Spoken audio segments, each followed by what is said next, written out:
I had such an interesting session with one of my patients today. We were talking about her alcohol issue. She's in recovery, yay.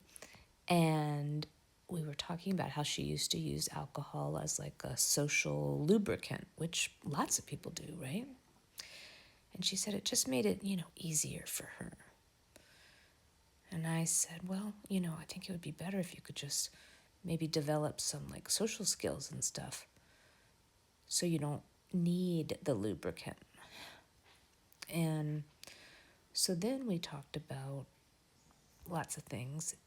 And she started telling me about how when she was a kid and her family immigrated to the country, and she was the one in the family that knew how to speak English.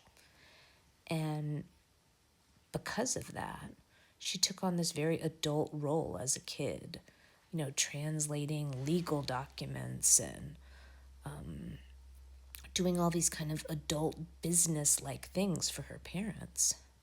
And she was so busy doing that. It was like a job. And I was like, so that's why you didn't have time to develop social skills. You were busy being a little parentified child. And I had never really thought about that before. It was so fascinating. We had such a good discussion of, if you're a parentified child and you're so busy doing like adult things when you're a kid, of course you're not going to have time to develop all these great social skills. You're not going to kids' birthday parties. You're not going to, sleepovers. You're not playing on the playground. You're busy. You got stuff to do. So, whoever's struggling with addiction out there,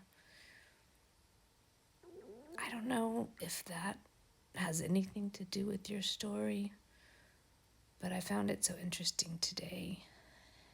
And maybe her story will help others, I hope.